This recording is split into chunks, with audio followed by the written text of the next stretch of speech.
자, 여러분 반갑습니다. 겸이TV의 김창겸입니다. 자, 오늘은요, 쿠릴 열도와 관련된 이야기를 좀 해볼 수 있도록 하겠습니다. 이 쿠릴 열도 같은 경우는 지금도 일본과 자, 여기 있는 러시아, 이슬 사이에 자, 영토 분쟁이 지속되고 있는 그런 영토거든요. 쿠릴 열도.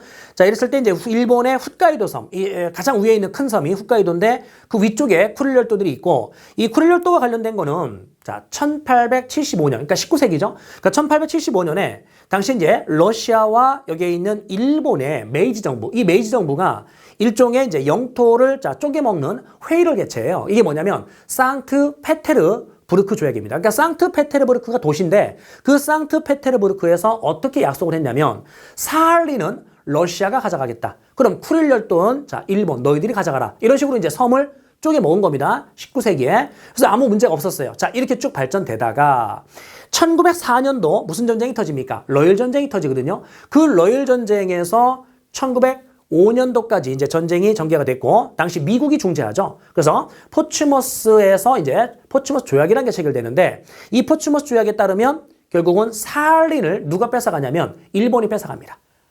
아까 이제 19세기에 상트페테르부르크 조약에서 사할린을 러시아가 그리고 쿠릴 열도는 일본이 이랬는데 러일 전쟁에 승리한 일본이 사할린까지 뺏어버린 겁니다. 물론 사할린 전체는 아니고요. 사할린의 북위 50도 이남 지역의 일부를 가져간 건데 어쨌든 사할린을 일본이 가져갑니다. 이 구조에서 자, 2차 대전이 이제 또 벌어지죠. 그럼 2차 대전이 벌어졌는데 2차 대전의 막바지에 자, 여기에 있는 소련이 대일전에 참전하겠다. 라고 약속을 했고 당시 이제 그 얄타 회담이라는 걸 통해서 대일전 참전을 약속했는데 실제 참전합니까? 네, 참전합니다. 그러니까 1945년 8월 6일 히로시마에 원자폭탄이 떨어지고요. 8월 9일 나가사키에 원자폭탄이 떨어지는데 그 8월 6일과 8월 9일 사이 8월 8일 이때 소련이 참전합니다. 그러니까 이 소련이 러시아가 이제 소비에트 사회주의 공화국 연방 소련이 된 거죠. 1922년부터 어쨌든 그럼 이때는 소련인데 그 소련이 대일전에 참전해서 사할린과 쿠릴 열도를 점령해버립니다. 그러면 사할린 같은 경우는 자, 소련이 구 러시아 아닙니까? 그러면 사할린은 되찾았다라고 이해하시면 될 것 같고 쿠릴 열도를 자, 소련이 점령을 해버린 겁니다. 여기까지 이해되셨죠? 그래서 소련이 자, 쿠릴 열도를 점령을 했는데 나중에요.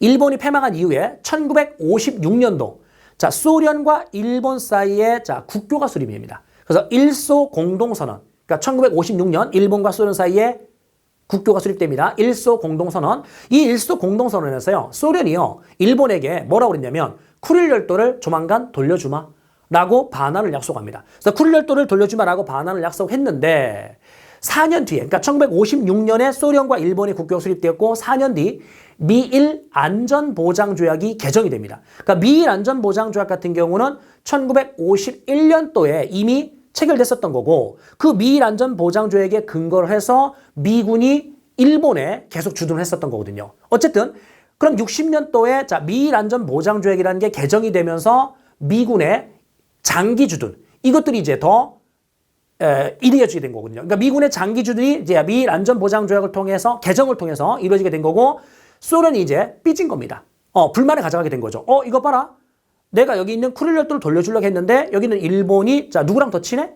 미국과 더 친하네. 그 당시에는요. 미국과 소련을 중심으로 해서 첨예하게 대립하는 냉전의 시대였었거든요. 그래서 소련이 삐진 거죠. 그래서 결국은 자 나 못 돌려주겠다. 라고 반환을 자 결국 뭐 하게 되고요? 거부하게 됩니다. 그럼 반환을 거부해서 계속 소련이 자 실효적 지배를 합니다. 그런데 나중에 1991년도에 자 결국 뭐 되냐면 소련이 해체되죠.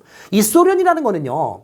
러시아를 비롯한 15개 나라들의 연방체거든요. 그래서 소비에트 사회주의 공화국 연방 이걸 줄여서 우리가 소련이라고 하는데 이 소련은 1922년도 레닌에 의해서 자, 소련이 성립이 됐고 이 소련이 자 방금 얘기했던 것처럼 1991년도에 해체가 되어서 러시아를 비롯한 15개 나라로 다 다시금 독립이 됩니다. 됐죠? 그러면 이제는 소련은 없는 거네요. 91년도 이후부터는 다시금 러시아네요. 그 러시아가 여기에 있는 쿠릴 열도를 자 지금까지도 실효적 지배를 하고 있습니다. 그러면서 이제 일본과의 영토 갈등이 지속되고 있는 이게 바로 쿠릴 열도라고 할 수 있겠죠. 그래서 전체적인 자 스토리 다시 마무리하면 상트페테르부르크 조약을 통해서 러시아는 사할린, 일본은 쿠릴 열도. 자 그런데 러일 전쟁에서 일본이 사할린을 뺏었다.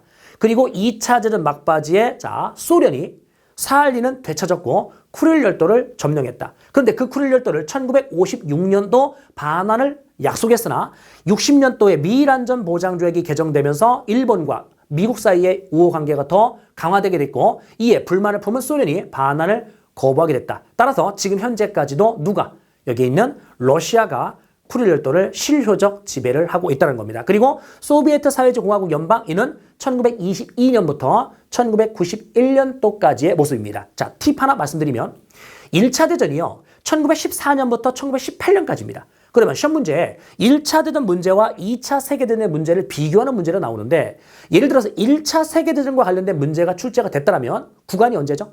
1914년에서 1918년까지 아닙니까? 그러면 1차 대전 문제 안에 선택지 중에 소련이라는 단어가 나오면 자, 무조건 틀린 선지입니다. 왜냐하면 1차 대전 때는 소련 자체가 존재하지 않았거든요. 소련은 아까도 말씀드렸듯이 1922년도에 결성이 되어서 1991년도에 해체가 됐었던 겁니다. 그럼 똑같이 2차 대전 문제가 만약에 주어졌다면 여기에 러시아라는 선택지가 보이면 이것도 틀린 선택지가 될 확률이 매우 높다는 겁니다. 그래서 소련이 언제부터 언제까지인지 그 구간도 한 번쯤 잡아두시면 자, 문제 풀 때 도움이 될 겁니다.